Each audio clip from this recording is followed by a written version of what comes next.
Հարց համար 21-ը Հայաստանի Հանրապետության անկախության 35-ամյակին նվիրված միջոցառումների մասին զեկուցող կրթության, գիտության, մշակույթի և սպորտի նախարար Ժաննա Անդրեասյան։ Համեցեք Տիկին Անդրեաս։ Շնորհակալություն, մեծարգո վարչապետ, հարգելի գործընկերներ, այս տարին իսկապես շատ կարևոր տարի է մեր պետության համար, որովհետև այս տարի մենք նշում ենք մեր պետության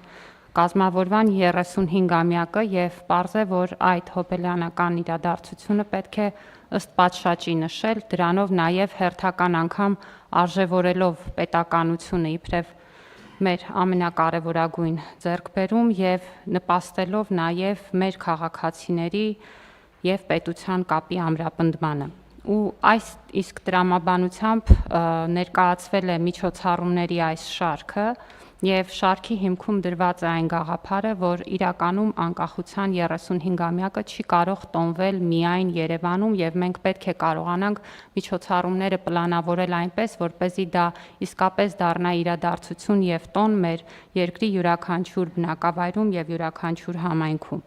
Եվ հենց այս տրամաբանությամբ մենք պլանավորել ենք մի շարք միջոցառումներ, որոնք ընդգրկելու են թե հյուսիսը, թե հարավը, մասնավորապես մեր միջոցառումները կմեկնարկեն սեպտեմբերի 17-ին Իջևանում, այնուհետև 18-ին Վանաձորում, 19-ին Կապանում և սեպտեմբերի 20-ին Գյումրիում, կունենանք մեծ համերգներ, յուրաքանչյուրը իր ժանրի մեջ, մասնավորապես Իջևանում պլանավորել ենք ջազի, ուրեմն տրամաբանության մեջ մեր համապատասխան թե նվագախմբերի և թե արտիստների մասնակցությամբ, շեշտը դնելով անկախության տարիներին գրված ստեղծագործությունների վրա և այդպիսով նաև մեր հանրության համար ավելի տեսանելի դարձնելով անկախության շրջանի մշակութային այն ստեղծագործությունները, որոնք դարձել են նաև մեր պատմության մասը։ Վանաձորում կունենանք ռոք երաժշտության համերգ, որտեղ էլի մեր տարբեր ուրեմն արտիստներ ներգրավված կլինեն, կունենանք նաև հրավիրված ճանաչված համաշխարհային դիրիժոր։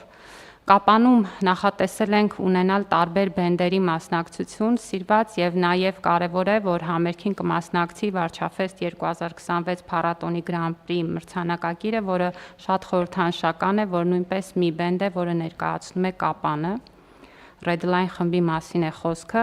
Գյումրիում կունենանք արդեն դասական երաժշտության համերգ, որտեղ բնականաբար նախատեսված բովանդակությունը նաև մշակութային այդ շերտը հասանելի կդարձնի մեր հանրությանը։ Հոբելյանական միջոցառումների շարքը կամփոփենք սեպտեմբերի 21-ին Երևանում Հանրապետության հրապարակում և սա էլ խիստ խորհրդանշական է, որովհետև այս տարին նաև հոբելյանական է Հանրապետության հրապարակի համար։ Այս տարի մենք նշում ենք Հանրապետության հրապարակի կառուցման մեկնարկի 100-ամյակը և պետք է ասել, որ սա նաև ներառված է ՅՈՒՆԵՍԿՕ-ի հոբելյանական ծրագրում և մենք պլանավորում ենք այս իմաստով նաև Հանրապետության հրապարակը թե իր ճարտարապետությամբ և թե նաև որպես մեր պետության խորհրդանիշ ավելի տեսանելի դարձնել և բնականաբար այդ օրվա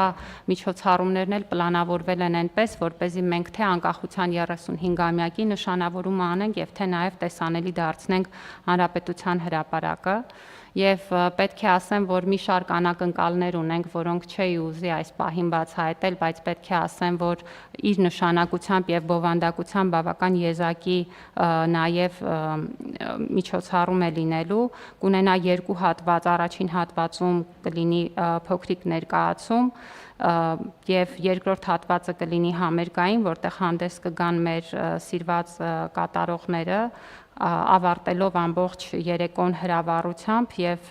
սիրով նաև այսպիսով բոլորին իրազեկում ենք և հրավիրում ենք մասնակցել մեր երկրի համար իսկապես կարևոր այս տոնակատարությանը, որը մի կողմից նշանավորում է մեր անցած ճանապարհը, բայց մյուս կողմից էլ ցույց է տալիս մեր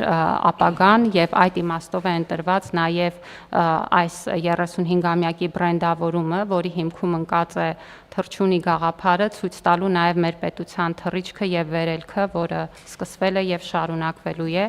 Եվ նաև ասեմ, որ սա մեր միակ միջոցառումը չի, մենք կշարունակենք նաև նախորդ տարիներից դրված ավանդույթը և այդ օրը կունենանք նաև թանգարանային նոր ցուցադրություն պատմության թանգարանում Բեռլինի թանգարանային կղզու հետ համագործակցությամբ և դրանով իսկ Բեռլինի 6 թանգարանների և Հայաստանի պատմության թանգարանի հավաքածուների ընտրանուց բացառիկ ցուցադրություն կբացվի, որը հասանելի կլինի մեր հանրությանը հիմնարարության համար 6 ամիս շարունակ եւ հուսով եմ, որ մշակութային նաեւ այս միջավայրերը հնարավորություն կտան պատմական կոնտեքստներում նույնպես անդրադառնալ մեր